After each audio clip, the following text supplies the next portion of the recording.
Hello friends, welcome to online classes. मेरा नाम है रजत अग्रहरी। आज हम लोग बात करेंगे पॉलिटी की। पॉलिटी में हम लोगों ने पिछले क्लास में भाग 5 संविधान का चालू किया था, जिसमें हमने कार्यपालिका को समझा, जिसमें हमने राष्ट्रपति को पढ़ना चालू किया था। पिछली क्लास में हमने देखा आर्टिकल 52 में कि एक राष्ट्रपति होगा। आर्टिकल 54 में देखा एक निर्वाचक मंडल होगा जो राष्ट्रपति का चुनाव करेगा। आर्टिकल 55 में हमने निर्वाचन प्रक्रिया पढ़ी। आर्टिकल 56 में हमने पढ़ा कि राष्ट्रपति को महाभियोग से हटाया जा सकता है। और आर्टिकल 61 में हमने पढ़ा कि महाभियोग की प्रक्रिया क्या है। ठीक, आज के दिन हम लोग उसके आगे बढ़ेंगे और आज हम लोग समझेंगे राष्ट्रपति की शक्तियां क्या क्या है। आज हम लोग समझेंगे राष्ट्रपति की शक्तियां क्या क्या है। ठीक, पावर्स ऑफ प्रेसिडेंट, आज हम इस पे बात करेंगे, राष्ट्रपति की शक्तियां। आप लोग इस वीडियो को पूरा देखिए शुरू से लेकर के अंत तक। आज की क्लास बहुत महत्वपूर्ण रहेगी राष्ट्रपति की शक्तियों पर। ठीक, वीडियो को आप शुरू से लेकर के अंत तक देखिए और प्रॉपर नोट्स बनाइए। जब आपकी खुद की नोट्स बनेगी, आपके खुद के हाथों से लिखी हुई, तो वह जल्दी आपको भूलेगी नहीं। ठीक है, बाकी आपको अगर नोट्स बनाने में तकलीफ हो रही है तो जो भी मैं यहाँ लिखता हूँ उसका आप स्टडी मटेरियल स्क्रीनशॉट लेकर के भी बना सकते हैं, लेकिन जो हैंड रिटन नोट्स होती है उसकी बात अलग रहती है। चलिए, आज हम लोग बात करेंगे राष्ट्रपति की शक्तियों की।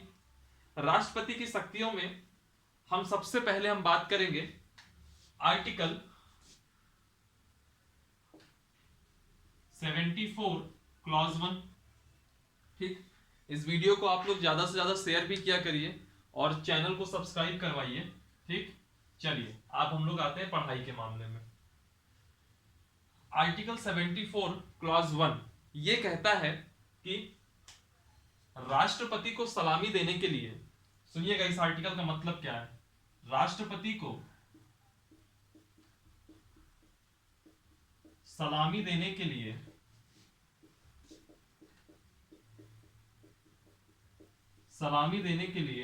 एक मंत्रिपरिषद होगी। राष्ट्रपति को सलामी देने के लिए एक मंत्रिपरिषद होगी जिसका प्रमुख प्रधानमंत्री होगा।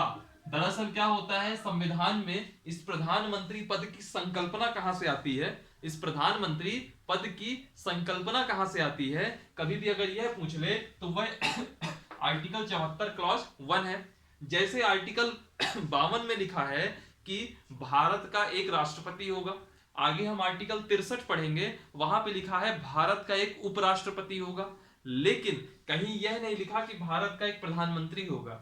भारत के प्रधानमंत्री के पद का जो प्रावधान है वह आर्टिकल 74 क्लॉज 1 में ही दिया है राष्ट्रपति की शक्तियों के अंतर्गत।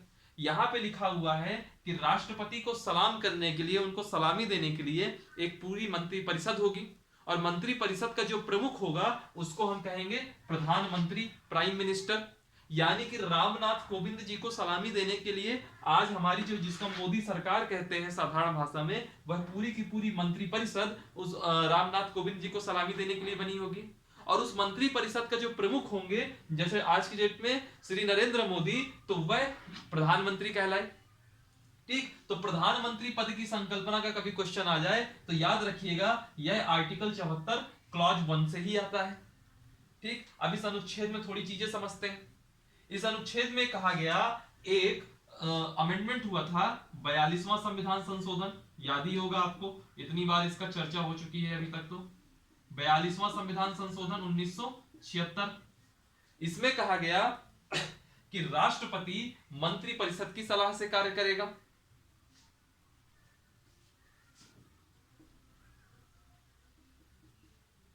राष्ट्रपति मंत्री परिषद की सलाह से कार्य करेगा। थोड़ा क्या लिखने का मटेरियल ज्यादा रहता है तो मैं जल्दी जल्दी लिखने के चक्कर में राइटिंग कई बार बहुत अच्छी नहीं आती है तो मैं बोलता भी जाता हूं, आप उसको सुना करिए। बाकी लिख तो रहा ही हूं मैं, फिर भी आप सुना करिए। 42वां अमेंडमेंट कहता है कि राष्ट्रपति मंत्रिपरिषद की सलाह से कार्य करेगा। यहां पे एक चीज ये कहा गया, इसका मतलब समझिएगा कि जैसे मान लीजिए मंत्रिपरिषद ने राष्ट्रपति को कहा कि हमको ये काम करना है, या एक एक मान लीजिए विधायिका ने कोई कानून बनाया, सॉरी कानून अभी नहीं बनाया, प्रस्ताव लाया गया, और कोई विधेयक आया, उसको लोकसभा ने पास कर दिया, लोकसभा के बाद राज्यसभा ने पास कर दिया, और उसके बाद राष्ट्रपति के पास हस्ताक्षर करने के लिए या राष्ट्रपति के द्वारा नोटिफाई कराने के लिए जब राष्ट्रपति के पास वो प्रस्ताव जाएगा या विधेयक जाएगा, तो उस स्थिति में 42वें संविधान संशोधन 1976 में कहा गया कि राष्ट्रपति चुपचाप उसमें दस्तखत कर दे, चुपचाप उसमें साइन कर दे, तुरंत उसको नोटिफाई कर दे। राष्ट्रपति उस विधेयक को वापस नहीं लौटा सकता, इस 42वें संविधान संशोधन 1976 में कहा गया। फिर एक अमेंडमेंट हुआ 44वां संविधान संशोधन 1978। इसमें कहा गया कि जो राष्ट्रपति है वो याचिका को या विधेयक को पुनर्विचार के लिए लौटा सकता है। राष्ट्रपति कह सकता है कि आप लोगों ने जो लोकसभा और राज्यसभा ने पास किया है उस बिल को या उस विधेयक को आप उसमें पुनर्विचार करिए। पुनर्विचार करने के लिए राष्ट्रपति उसको लौटा सकता है प्रस्ताव को। ये कौन कहता है? 44वां संविधान संशोधन 1978 कहता है। साथ में ही यही अमेंडमेंट कहता है कि पुनर्विचार के लिए लौटा सकता है, और पुनर्विचार के लिए जब वह बिल लौटाया जाएगा और उसके बाद वह बिल वापस से साधारण बहुमत से पास हो जाए, साधारण बहुमत से पास हो जाए,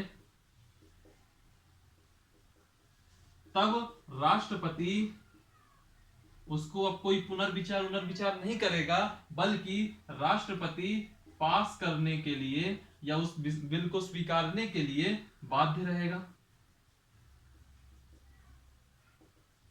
तो सिंपल भाषा में समझिए, मैंने इतना सब क्या पंचायत कर डाली। मैंने ये आपसे कहा कि 42वां अमेंडमेंट कहता है कि राष्ट्रपति के पास कोई अधिकार ही नहीं है। राष्ट्रपति जो मंत्रिपरिषद की ही सलाह से कार्य करेगा, और मंत्रिपरिषद कुछ भी अगर उसको बिल वगैरह भेजती है तो राष्ट्रपति चुपचाप से मान लेगा। 44वां संविधान संशोधन 1978, जनता पार्टी की सरकार आ गई। इन्होंने क्या किया? इन्होंने एक प्रस्ताव लाया यहाँ पे इस अमेंडमेंट में कि राष्ट्रपति पुनर्विचार करने के लिए उस बिल को वापस लौटा सकता है, लेकिन अगर उसी बिल को संसद दोबारा से साधारण बहुमत से पास कर दे तो दोबारा राष्ट्रपति के पास अगर वो बिल पहुंचेगा तो राष्ट्रपति उसको पारित करने के लिए या उसको स्वीकारने के लिए बाध्य होगा। उस कंडीशन में राष्ट्रपति अब ये नहीं कहेगा कि मैं वापस से पुनर्विचार के लिए लौटा लूंगा। ठीक है, तो इतनी बड़ी आपकी थ्योरी हो गई, लेकिन प्रैक्टिकल व्यवहार में देखा जाए तो व्यवहारिक रूप से जो राष्ट्रपति की शक्तियां हैं, राष्ट्रपति की शक्तियां हैं वो वाकई में है किसकी? मंत्रिपरिषद की शक्तियां। यानी कि नाम मात्र की कार्यपालिका कौन है? राष्ट्रपति। सब कुछ नाम लगाया जाएगा राष्ट्रपति का, लेकिन एक्चुअल पिक्चर का खेल कौन करेगा? वास्तविक कार्यपालिका कौन थी? मंत्रिपरिषद। तो जो राष्ट्रपति की शक्तियां हैं एक्चुअल में मंत्रिपरिषद की शक्तियां हैं। ठीक है, और मंत्रिपरिषद की शक्तियों का मतलब कि जो मंत्रिपरिषद का प्रमुख होगा वह सबसे बड़ा ताकतवर कहलाएगा। और मंत्रिपरिषद का प्रमुख कौन होता है? प्रधानमंत्री। ठीक है, यानी कि इसीलिए जो हमारा संसदीय लोकतंत्र है भारत का, यहाँ पे जो सबसे प्रमुख और सबसे मजबूत पद है राजनीतिक, वह माना जाता है प्रधानमंत्री का। प्रधानमंत्री से मजबूत हमारे देश में कोई नहीं है। ठीक, और ऐसा क्यों? क्योंकि आर्टिकल 74(1) कहता है कि जितनी भी राष्ट्रपति को शक्तियां दी हुई हैं वह दरअसल राष्ट्रपति की शक्तियां नहीं है, व्यवहार में वह मंत्रिपरिषद की शक्ति है। ठीक, एक चीज देखा हमने, पहली शक्ति देखी राष्ट्रपति की आर्टिकल 74 क्लॉज 1 में। अब दूसरी शक्ति देखते हैं, दूसरे टाइप की। वह शक्ति है प्रशासनिक या कार्यपालिका शक्ति।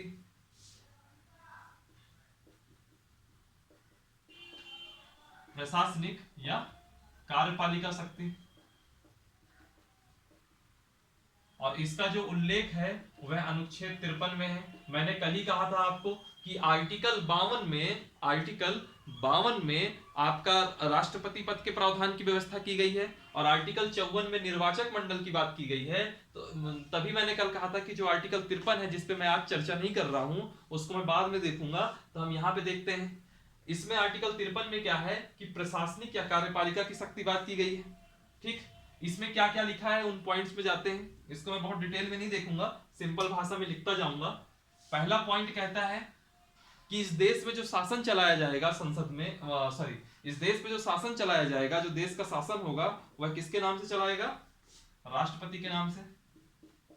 चलाएगी मंत्री परिषद, नाम मात्र की वास्तविक कार्यपालिका लेकिन नाम रहेगा राष्ट्रपति का। तो देश का शासन राष्ट्रपति के नाम से। ठीक, दूसरा पॉइंट देखिए, प्रधानमंत्री की नियुक्ति करना। इनका जो है एक बहुत बड़ा प्रशासनिक काम है राष्ट्रपति का, प्रधानमंत्री, प्राइम मिनिस्टर की नियुक्ति करना। ठीक, कई बार अगर एग्जाम में आ जाता है कि प्रधानमंत्री हमेशा क्या होते हैं, चार ऑप्शन होंगे, प्रधानमंत्री हमेशा नियुक्त होते हैं, प्रधानमंत्री हमेशा मनोनीत होते हैं, प्रधानमंत्री हमेशा निर्वाचित होते हैं, या इनमें से कोई नहीं। तो याद रखिएगा, प्रधानमंत्री की हमेशा नियुक्ति होती है। और नियुक्ति किन आधारों में होती है, ये जब हम राष्ट्रपति पढ़ेंगे, इसके बाद उपराष्ट्रपति पढ़ेंगे और उसके बाद जब हम प्रधानमंत्री में आएंगे तब हम बात करेंगे प्रधानमंत्री की नियुक्ति राष्ट्रपति किन बेसिस पे करता है। बहरहाल आज की डेट का जो इशू है वो यह है कि प्रधानमंत्री हमेशा नियुक्त होते हैं, ना ही प्रधानमंत्री निर्वाचित होते हैं, ना ही प्रधानमंत्री मनोनीत होते हैं। तीसरा पॉइंट देखिए, जो राष्ट्रपति होता है वह सशस्त्र बलों का सर्वोच्च कमांडर होता है। सशस्त्र बलों का सर्वोच्च कमांडर होता है, चाहे वह एयरफोर्स हो, चाहे वह नेवी हो, चाहे वह इंडियन आर्मी हो, इन सब का सर्वोच्च कमांडर राष्ट्रपति होगा। फिर जो महत्वपूर्ण संवैधानिक या प्रशासनिक संस्थाएं हैं उनके प्रमुख की, महत्वपूर्ण मैं लिख नहीं रहा हूं पूरा, जो महत्वपूर्ण संवैधानिक या प्रशासनिक संस्थाएं हैं उनके प्रमुख की नियुक्ति और पदमुक्ति राष्ट्रपति के नाम से ही होती है। ठीक, जो महत्वपूर्ण संवैधानिक और प्रशासनिक संस्थाएं हैं वहां की नियुक्ति और पदमुक्ति राष्ट्रपति ही करता है। एक और इसमें पॉइंट देख लीजिए, जैसे कभी हमारे देश का किसी देश से युद्ध हो जाए तो युद्ध की घोषणा मंत्री परिषद नहीं करेगी, मंत्री परिषद किससे करवाएगी? राष्ट्रपति के माध्यम से ही करवाएगी। तो वह राष्ट्रपति की ही शक्ति आएगी। युद्ध व शांति की घोषणा, युद्ध और शांति की घोषणा राष्ट्रपति ही करेगा। ठीक है, जो विदेश है, फॉरेन कंट्रीज हैं,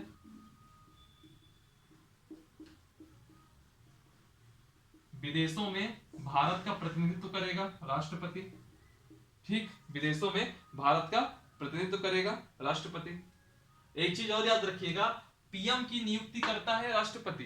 ठीक है, और फिर बाद में एक पॉइंट यहां पे मैं लिख देता हूं, जी नंबर, पीएम की नियुक्ति करता है राष्ट्रपति, और इसके बाद में जो संघ के अन्य मंत्री हैं, जैसे हम नरेंद्र मोदी की नियुक्ति तो हो गई प्रधानमंत्री के रूप में, लेकिन उनके अलावा प्रकाश जावड़ेकर को भी मंत्री बनना है, अमित शाह को भी मंत्री बनना है, राजनाथ सिंह जी को भी मंत्री बनना है, नितिन गडकरी जी को भी मंत्री बनना है, स्मृति ईरानी जी को भी मंत्री बनना है। तो उन सबको मंत्री कैसे नियुक्त करेंगे? तो संघ के अन्य मंत्रियों की नियुक्ति, संघ के अन्य मंत्रियों की नियुक्ति कौन कराता है? राष्ट्रपति। अन्य मंत्रियों की नियुक्ति भी राष्ट्रपति कराएगा, और जो ये अन्य मंत्रियों की नियुक्ति होगी यह हमेशा प्रधानमंत्री की सलाह पर होगी। ठीक, प्रधानमंत्री की सलाह पर होगी।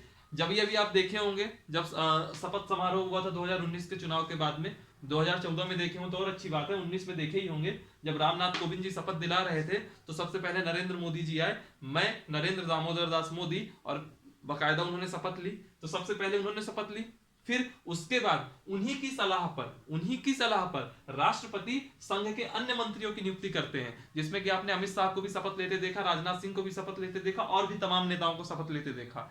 अभी भी चर्चा है कि आगे चल करके जब हमारा मंत्रिमंडल का थोड़ा विस्तार करेंगे मोदी जी, तो चर्चा जैसे कि एमपी से सिंधिया जी शायद मंत्री बनाए जा सकते हैं। तो उस परिस्थिति में जब मंत्री बनाए जाएंगे तब प्रधानमंत्री की वापस से नियुक्ति कभी नहीं होगी।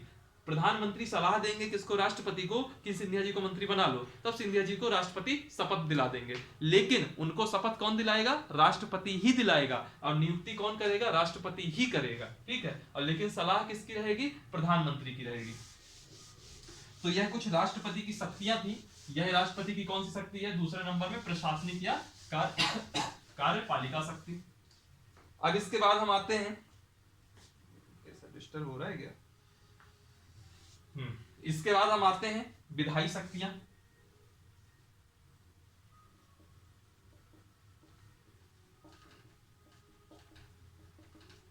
विधायी शक्तियां कौन कौन सी है राष्ट्रपति की? तो एक चीज बता दूं मैं, विधायी शक्तियों का उल्लेख संविधान के आर्टिकल 79 में इसका सॉरी, विधायी शक्तियां आर्टिकल 79 में है और इसमें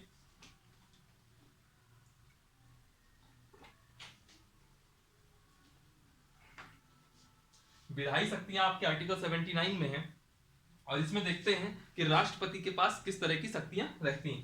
पहला, सत्र बुलाना, सेशन बुलाना। सत्र बुलाना, जैसे मान लीजिए अभी हाल में जब आप ये क्लासेस सुन रहे होंगे उस टाइम पे भी लोकसभा और राज्यसभा के बकायदा सत्र चल रहे हैं। कृषि कानून के मुद्दे पर भयंकर बवाल मचा हुआ है और यह सत्र क्यों लाया गया था? क्योंकि सरकार को बजट पेश करना था। अभी आपने निर्मला सीतारमण जी को पहला पेपरलेस बजट पेश करते हुए सुना ही होगा, ऐसी मैं उम्मीद करता हूं। ठीक है, तो यह सत्र बुलाना, तो सत्र प्रधानमंत्री नहीं बुलाते हैं या मंत्रिपरिषद नहीं बुलाती है, सत्र हमेशा राष्ट्रपति बुलाएंगे। वो एक अलग बात है कि वो मंत्रिपरिषद की सलाह पर बुलाएंगे। और भी कई सारे क्राइटेरिया हैं जब राष्ट्रपति सत्र बुला सकता है। तो जब हम संसद पढ़ रहे होंगे तब इन सत्रों की बात करेंगे।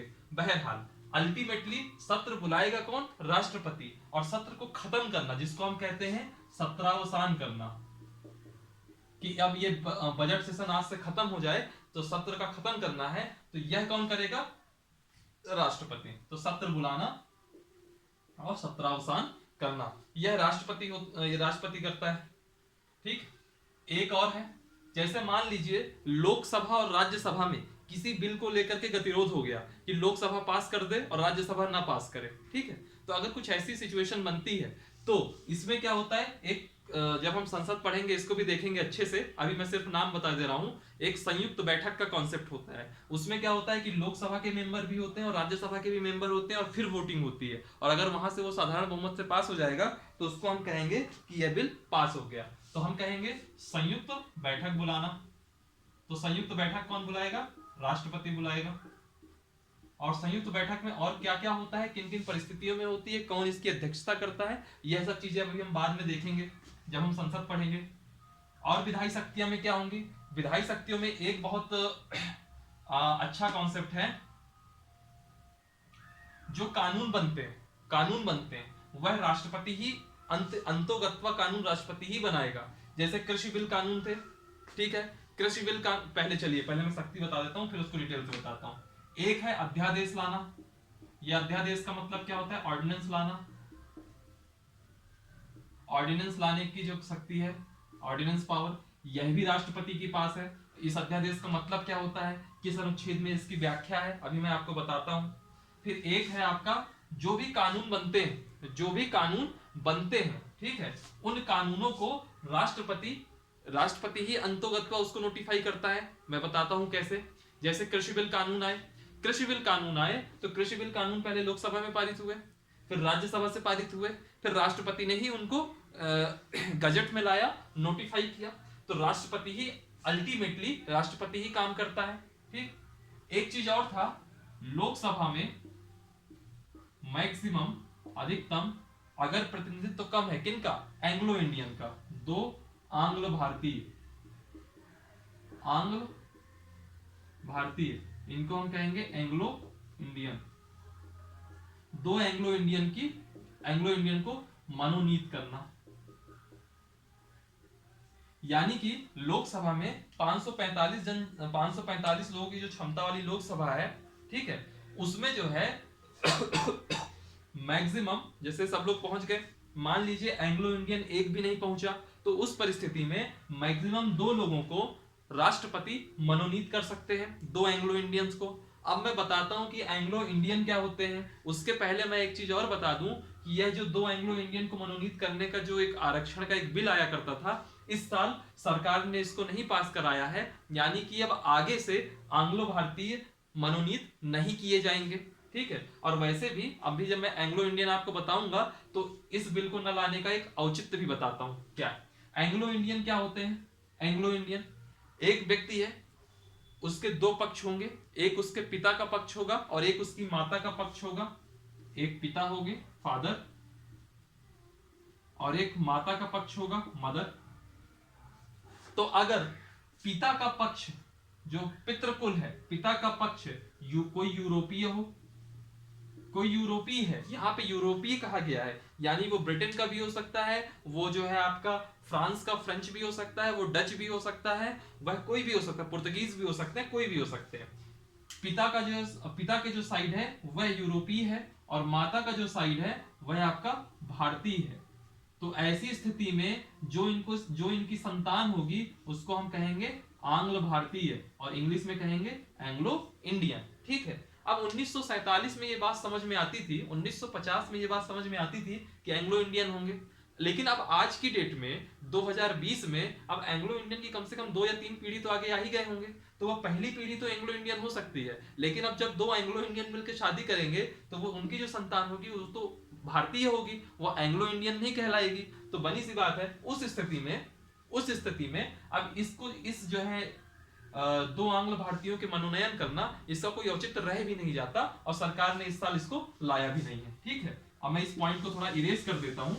एक शक्ति और है, राष्ट्रपति के पास एक शक्ति और है इसी विधायी शक्ति में। डी पॉइंट तक हम देख लिए थे, ई पॉइंट देखिए। राज्यसभा में 12 सदस्यों को मनोनीत करना। अभी जब हम राज्यसभा पढ़ेंगे, लोकसभा पढ़ेंगे तो इनको और अच्छे से देखेंगे।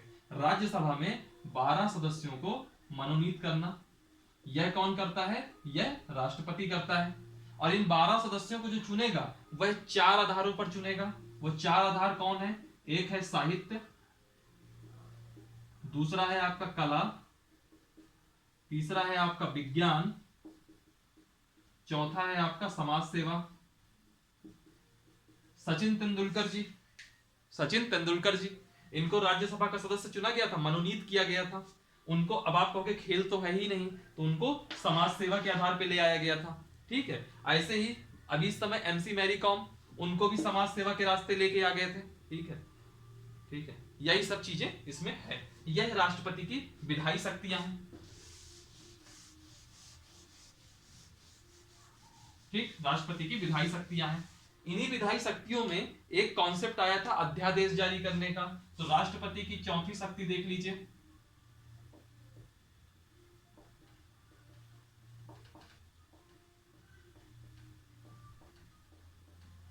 अध्यादेश जारी करने की शक्ति।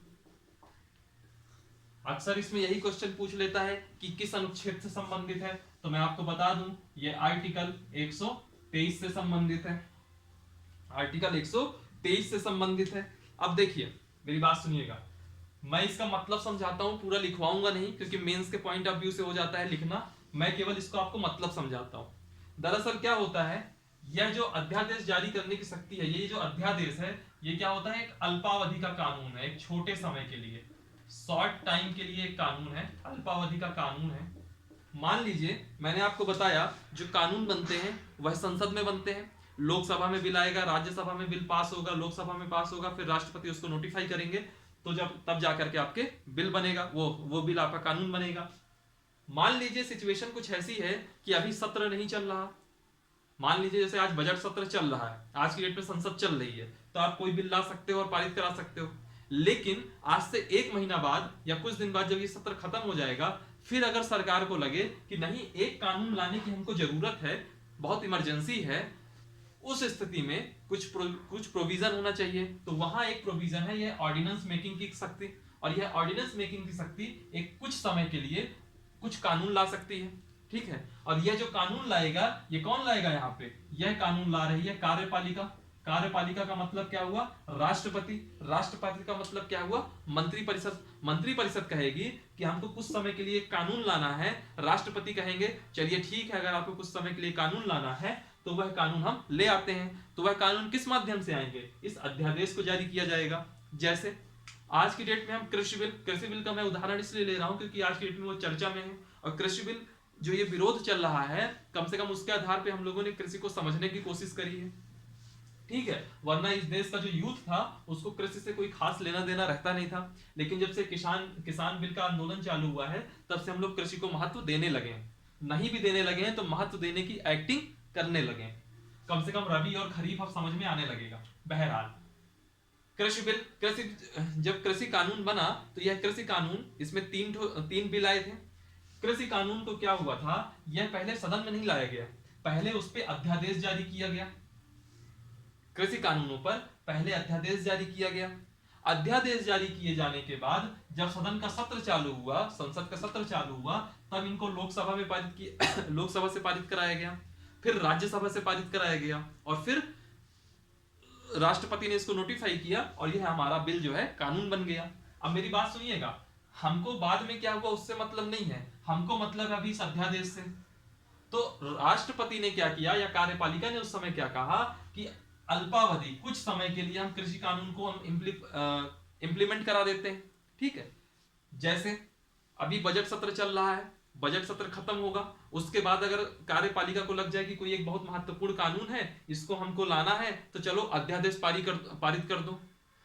केंद्र से ज्यादा जो राज्य सरकारें होती हैं, जैसे एमपी हो गया, यूपी हो गया, छत्तीसगढ़ हो गया, और भी कई सारे राज्य हैं, तो जो राज्य की सरकारें हैं वो इस अध्यादेश को हद से ज्यादा जारी करती हैं। इसीलिए इस पे ये डिबेट भी बनती है, क्या ये अध्यादेश का दुरुपयोग तो नहीं हो रहा है, क्योंकि ये तो लाया गया था इमरजेंसी के लिए, ठीक है। चलिए, इसमें मेन क्वेश्चन जो आएगा वह आएगा कि इसको अध्यादेश जारी कौन करेगा, तो आएगा या तो कार्यपालिका या फिर एक ऑप्शन हो जाएगा राष्ट्रपति, ठीक है। यही ऑप्शन आएंगे आपके। किस अनुच्छेद के तहत है, तो 123 तक है। कुछ बातें इसमें समझते हैं। सबसे बड़ी बात कि अल्पावधि का कानून तो है, लेकिन किस अवधि तक, कब तक रहेगा, तो सुनिए मेरी बात। मान लीजिए अभी मैंने, फरवरी महीना चल रहा है, बजट सत्र खत्म होगा, मान लीजिए 1 मार्च को मैंने कोई कानून लाया, जिसको मैंने ऑर्डिनेंस बना दिया, अध्यादेश के माध्यम से कानून लाया 1 मार्च को। वह कानून कब तक वैलिड रहेगा, जब भी संसद का अगला सत्र चालू होगा, यानी कि अध्यादेश आने के बाद के संसद सत्र से जो भी अध्यादेश जब आएगा, उसके बाद जब भी संसद का सत्र चालू होगा, जब भी कभी भी संसद का सत्र चालू हो गया, उस संसद सत्र के प्रारंभ से 6 सप्ताह तक अध्यादेश वैध है। समझ गए बात को? यानी कि अगर आप 1 मार्च को कानून ले आए, मान लीजिए 1 मार्च को कानून ले आए, अध्यादेश आ गया आपका 1 मार्च को, अब इसके बाद मान लीजिए संसद का सत्र चालू होता है, मान लीजिए नवंबर महीने में, ठीक। तो इस नवंबर महीने में अगर सत्र चालू हो रहा है, तो मार्च महीने से नवंबर महीने तक यह अध्यादेश आपका चलता रहेगा।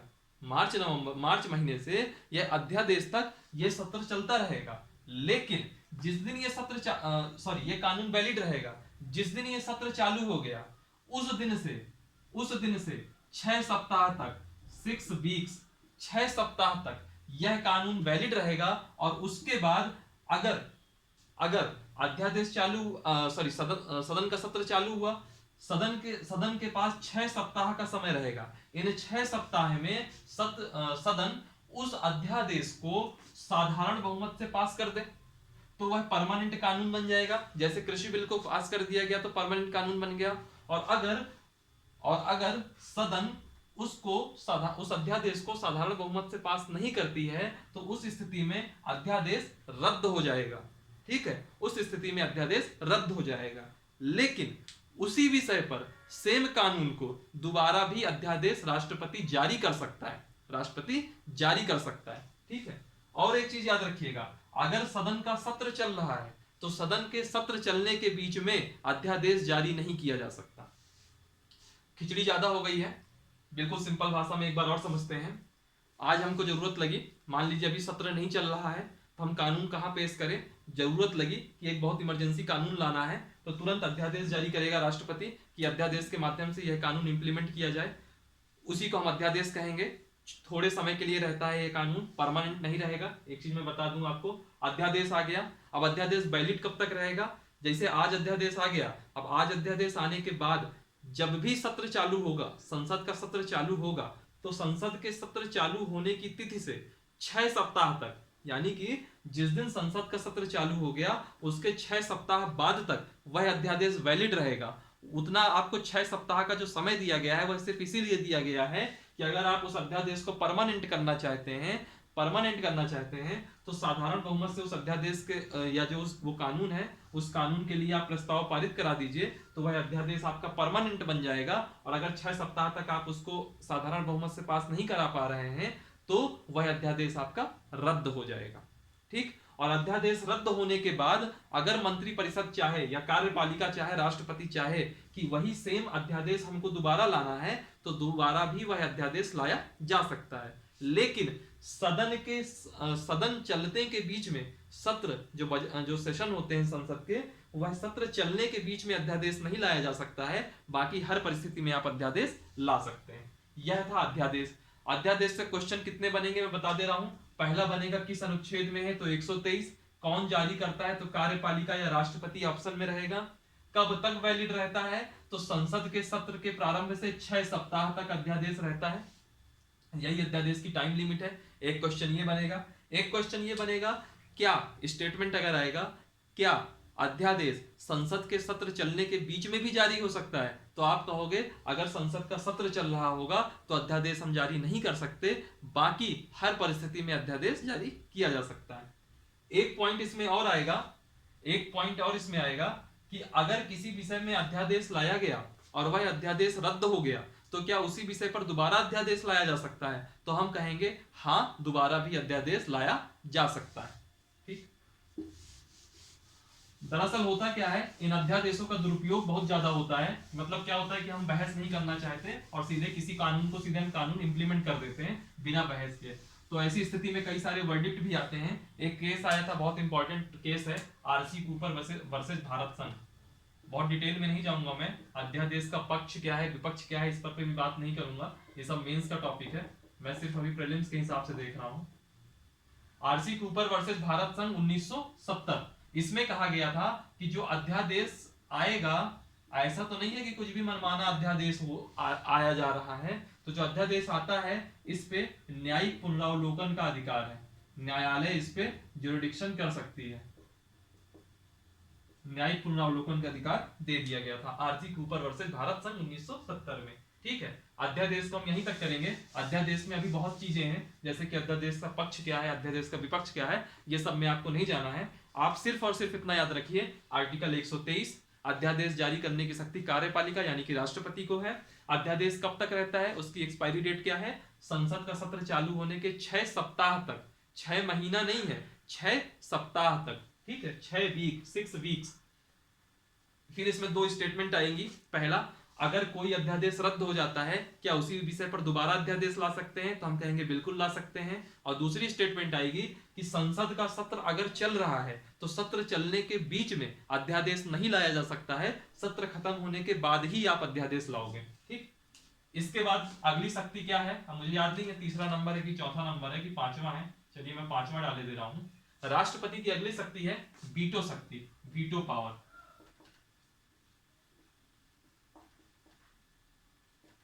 वीटो पावर, इसको वीटो को हम लोग हिंदी में कहते हैं निषेधाकारी शक्ति, और हिंदी में कहते हैं निषेधाकारी शक्ति।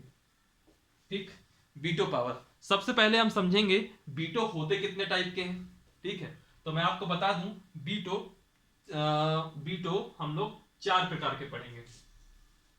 वीटो हम लोग 4 प्रकार के पढ़ेंगे।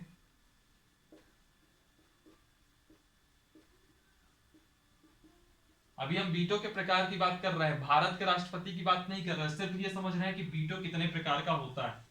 ठीक, तो वीटो सबसे पहला होता है आत्यंतिक वीटो, जिसको हम एब्सोल्यूट वीटो कहते हैं, हिंदी में कहते हैं आत्यंतिक। ठीक, जिसको इंग्लिश में कहते हैं एब्सोल्यूट। ठीक, दूसरा होता है विशेषित वीटो,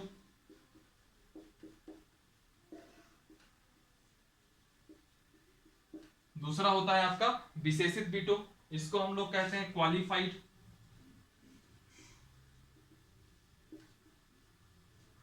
तीसरा होता है आपका निलंबनकारी, निलंबनकारी वीटो, और निलंबनकारी को हम कहते हैं सस्पेंसिव। ठीक, और चौथा होता है जेबी वीटो, हिंदी में कहते हैं, और इंग्लिश में कहते हैं पॉकेट वीटो। ठीक, इतने आपके टाइप है, 4 टाइप के आपके वीटो हैं।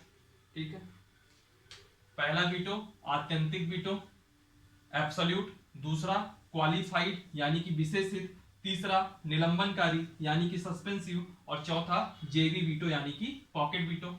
अब हम ये देखते हैं कि इन सब के मतलब क्या होते हैं।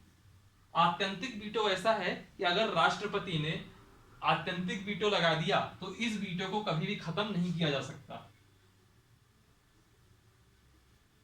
कभी खत्म ना हो। अगर एब्सोल्यूट वीटो लगा दिया गया तो उस वीटो को आप किसी भी माध्यम से उसको कैंसिल नहीं कर सकते हैं या उसको समाप्त नहीं कर सकते हैं, कभी समाप्त नहीं कर सकते।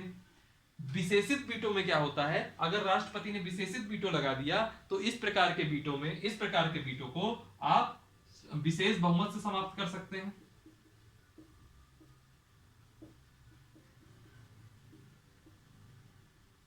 अगर आपको विशेषित वीटो राष्ट्रपति ने लगा दिया और उसको समाप्त करना है तो आप सिर्फ विशेष बहुमत से समाप्त कर सकते हैं। निलंबनकारी वीटो में क्या होता है, अगर राष्ट्रपति ने निलंबनकारी वीटो लगा दिया है, सस्पेंसिव वीटो लगा दिया है, तो आप सिंपल मेजॉरिटी, साधारण बहुमत से इसको समाप्त किया जा सकता है।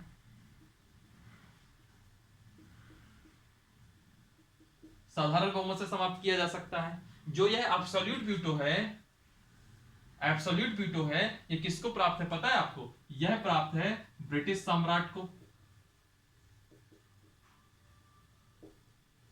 ब्रिटिश सम्राट को प्राप्त है कि अगर ब्रिटिश सम्राट ने एब्सोल्यूट वीटो लगा दिया तो वह कभी खत्म नहीं होगा। जो विशेष बहुमत से है, यह जो विशेष बहुमत वाला है, यह आपको मिला हुआ है यूएसए के राष्ट्रपति को। अब ट्रंप साहब को लग जाता कि हमको ये चीज नहीं चाहिए, हमने ये वीटो लगा दिया, और संसद को वहां की लग रहा है, जो वहां की सीनेट और कांग्रेस है उसको लग रहा है कि नहीं नहीं इन्होंने गलत वीटो पेश किया है, तो उसको वहां स्पेशल मेजोरिटी से हटाया जा सकता है। ठीक, निलंबनकारी वीटो किसको मिला है? तो निलंबनकारी वीटो मिला है फ्रांस के राष्ट्रपति को। फ्रांस के राष्ट्रपति को, ठीक है। और एक जेबी वीटो है, यह भी मिला है यूएसए के राष्ट्रपति को। इस जेबी वीटो का मतलब क्या होता है? जेबी वीटो का मतलब सिर्फ और सिर्फ इतना है कि जैसे कि मान लीजिए हमारे संसद का एग्जांपल ले लेते हैं, विधानसभा और विधानसभा कह रहा हूं, लोकसभा और राज्यसभा, संसद ने कोई कानून पारित कराया और भेज दिया राष्ट्रपति के पास, तो राष्ट्रपति क्या करे पता है?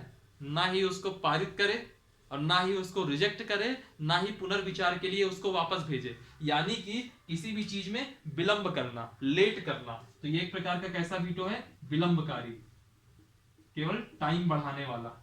ठीक है, ये 4 प्रकार के वीटो होते हैं। अब हम समझते हैं कि हमारे भारत के राष्ट्रपति को कौन कौन सा वीटो मिला हुआ है। तो हमारे भारत के राष्ट्रपति को यह आत्यंतिक वीटो मिला हुआ है, हमारे भारत के राष्ट्रपति को यह निलंबनकारी वीटो मिला हुआ है, और हमारे भारत के राष्ट्रपति को जेबी वीटो मिला हुआ है। हमारे भारत के राष्ट्रपति को सिर्फ यह विशेषित वीटो नहीं मिला हुआ है, बाकी हमारे राष्ट्रपति को आत्यंतिक, निलंबनकारी और जेबी, यह तीनों टाइप के वीटो मिले हुए हैं। ठीक, इसका आप स्क्रीनशॉट ले लीजिएगा। बाकी इसके आगे मैं एक चीज और इसमें बताता हूं।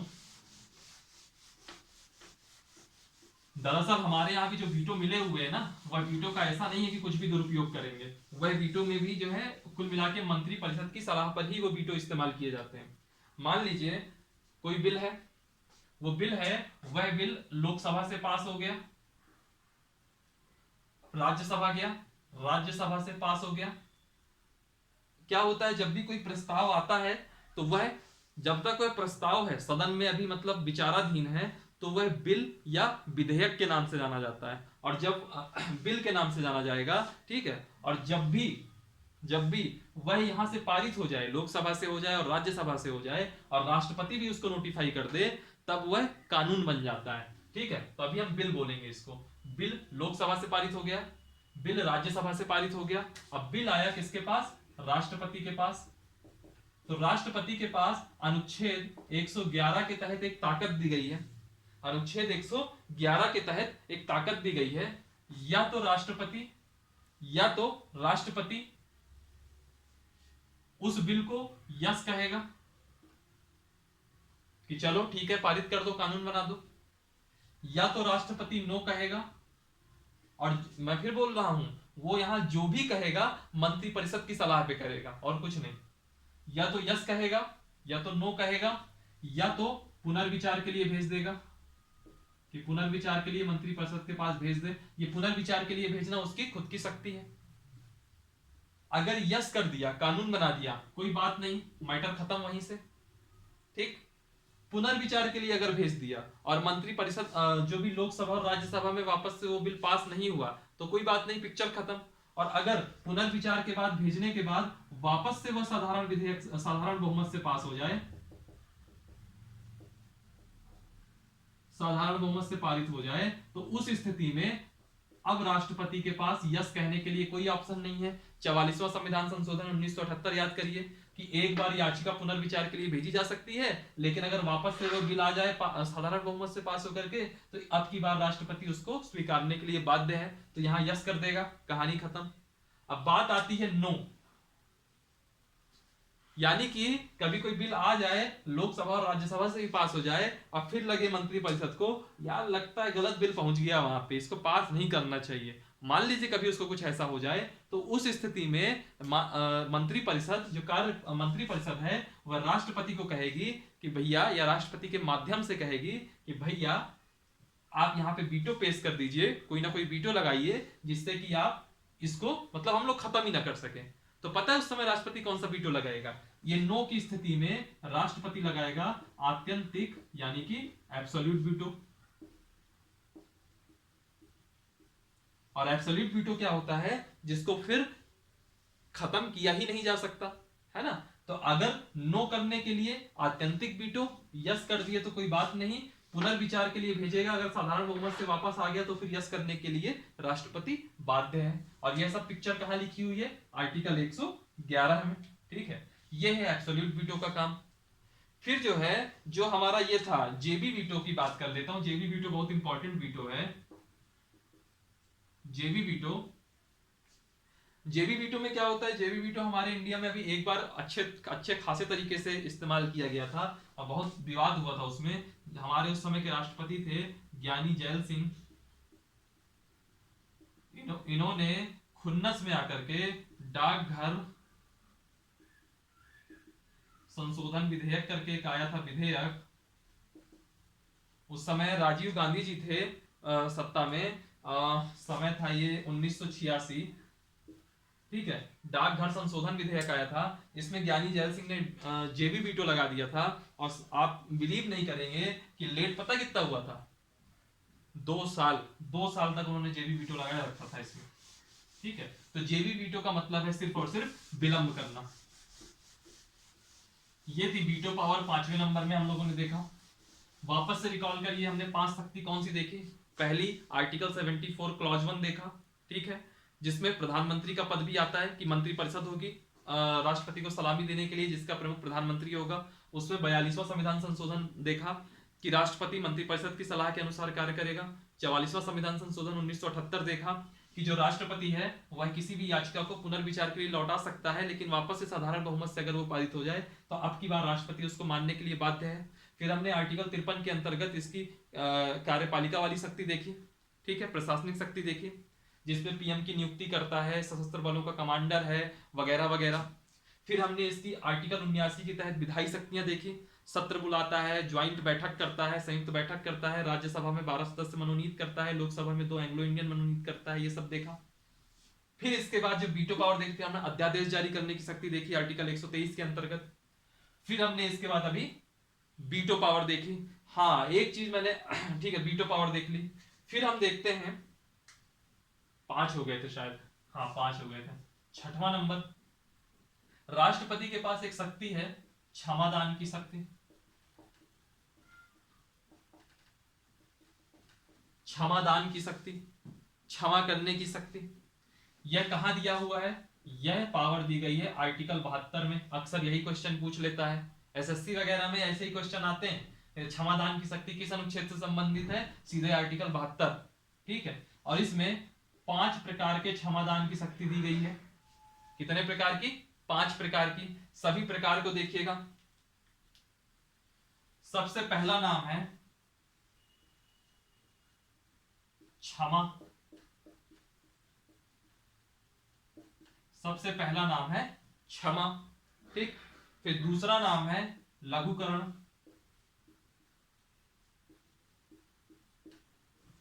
क्षमा, फिर लघुकरण, फिर इसके बाद आता है आपका परिहार। हर एक का मतलब अभी मैं बताता हूं। परिहार हो गया, फिर इसके बाद आता है एक विराम, फिर आता है विराम, और फिर एक लास्ट आता है निलंबन। निलंबन, ठीक है। इसको हम हिंदी में कहते हैं कम्यूटेटर, लघुकरण को। परिहार को हम कहते हैं रेमिशन, विराम को कहते हैं रेस्पाइट, और निलंबन को कहते हैं रिप्रिव्यू। ये सब छोड़िए, हर एक का मतलब समझिए। सबसे पहले क्षमा का मतलब क्या होता है। जैसे मान लीजिए मैंने कोई क्राइम किया, क्राइम की स्थिति में मैंने एक याचिका लगाई क्षमा करना, कि मुझको साहब क्षमा कर दो। तो राष्ट्रपति ने अगर मेरे ऊपर क्षमा, ये पहला वाला जो पहले प्रकार की जो क्षमादान की उसको शक्ति है राष्ट्रपति को, इनका इस्तेमाल अगर उन्होंने किया तो वो क्या करेंगे, मुझको, जैसे मान लीजिए मुझको 14 साल की सजा मिल गई। अब आप कहोगे ऐसा कौन सा गंभीर काम कर दिए, तो मैंने कुछ किया नहीं है, मैं सिर्फ एक एग्जांपल दे रहा हूं। क्षमा, मान लीजिए मुझको 14 साल की सजा मिली हुई है, तो राष्ट्रपति मुझको क्या कर दे, सजा से मुक्त कर दे।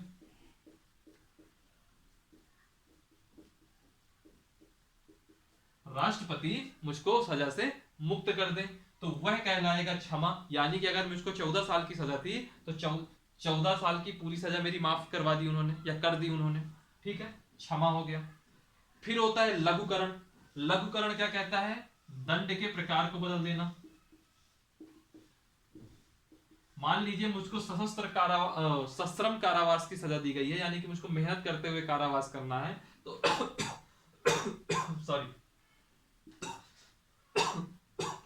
सॉरी आज पता नहीं क्या हुआ, खांसी ज्यादा आ रही। तो इस स्थिति में राष्ट्रपति लघुकरण का उपयोग करते हुए जो दंड का प्रकार है उसको बदल सकता है,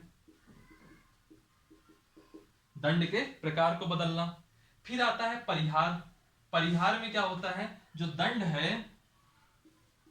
है उसकी मात्रा को कम करना, दंड की क्वांटिटी को कम कर देना। ये तीन चीजें हुई। सजा से मुक्त करना, यानी कि 14 साल की सजा मिली तो 14 को माफ कर दिया। दंड की मात्रा कम करना, 14 साल की सजा मिली थी तो एहसान करके मेरे ऊपर 7 साल कर देना। दंड के प्रकार को बदल देना, सश्रम कारावास था तो सिर्फ कारावास कर दिया, ठीक है। फिर आता है आपका विराम। विराम में क्या है, मानवीय, कोई ह्यूमन बेसिस पे मानवीय आधार पर क्षमा करना। यानी कि अगर कोई मानवीय, कोई ह्यूमन बेसिस कर दें, कि जैसे मान लीजिए इनकी कोई प्रेगनेंसी है या कुछ भी ऐसा, कि मान लीजिए कि वह बहुत ज्यादा मेंटली ऐसा कुछ है, बावजूद इसके उनको सजा मिली हुई है, तो मानवीय आधार पर इसको क्या कहते हैं, क्षमादान करना या क्षमा कर देना, जो भी कहना हो आप कर लो, ठीक है, मानवीय आधार पर। फिर है आपका लास्ट निलंबन। निलंबन में क्या होता है, जैसे मृत्युदंड है, मृत्युदंड के क्रियान्वयन को रोकना। फेमस निर्भया केस याद करिए, अभी पिछले ही वर्ष उनको फांसी हुई है, उनके अपराधियों, कुछ अपराधी जो थे, 1 2 3 जितने थे, जिनको फांसी हुई है उनकी मैं गिनती कर रहा हूँ। उसके पहले जो सुसाइड कर लिया, और एक जिनको केजरीवाल जी ने सिलाई मशीन देकर के भगा दिया, और 10,000 रुपए देकर के, हालांकि उन्होंने नहीं भगाया, कानून था उसमें, केजरीवाल भी क्या करते, ठीक है। तो जो निलंबन का प्रोसेस है इस निलंबन के प्रोसेस के आधार पर निलंबन के प्रोसेस के आधार पर उन बलात्कारियों के पक्ष में जो उनके वकील थे, एक कोई सिंह साहब थे, उन्होंने इसी के आधार पर बार बार राष्ट्रपति को याचिका लगाते थे, और बार बार राष्ट्रपति इस याचिका को खारिज करते थे। बहरहाल छोड़िए, क्षमादान की शक्ति, यह 5 प्रकार की शक्ति है। क्षमा, लघुकरण, परिहार, विराम, निलंबन। क्षमा, सजा से मुक्त करना, 14 साल की सजा मिली, माफ करो इसको। लघुकरण, दंड के प्रकार को बदलना, सश्रम कारावास था सिर्फ कारावास कर दो। परिहार, दंड की मात्रा कम करना, 14 साल की सजा मिली थी, इसको 7 साल कर दो। विराम, मानवीय आधार पर क्षमा करना, कोई भी एक मानवीय बेसिस बनाया और क्षमा कर दिया। और निलंबन, यह फांसी की सजा के लिए, मृत्यु दंड की सजा के लिए, ठीक है। इसमें दुनिया भर के विवाद हुए, कई सारे विवाद हुए, ठीक है। तो इसमें क्या है, इसका जो विवाद वाले पॉइंट है इनको हम बाद में देखेंगे।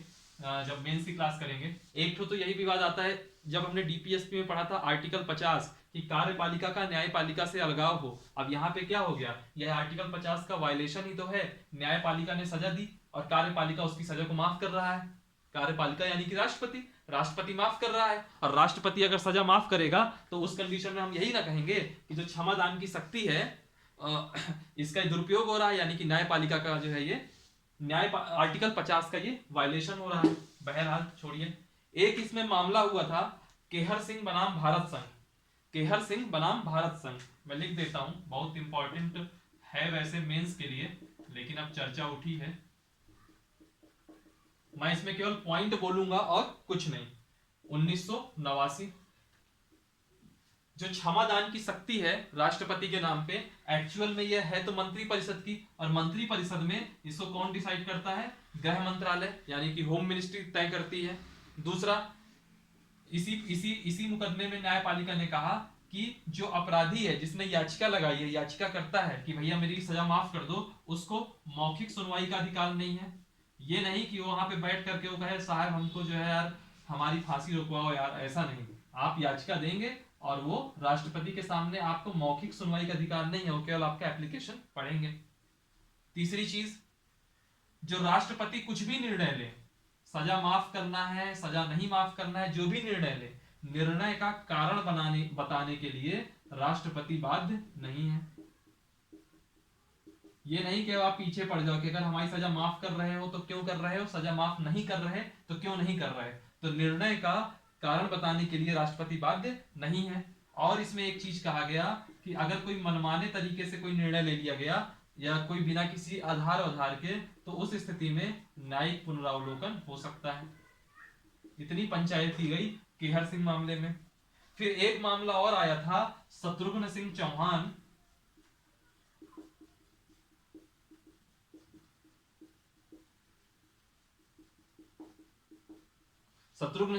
वर्सेस भारत संघ। ये मामला था आपका 2004 में। इसमें कहा गया था, इसमें सिर्फ एक ही चीज बोलता हूं, इसमें ये कहा गया कि मान लीजिए मुझको मृत्युदंड मिल गया, मैंने राष्ट्रपति के सामने याचिका लगा दी।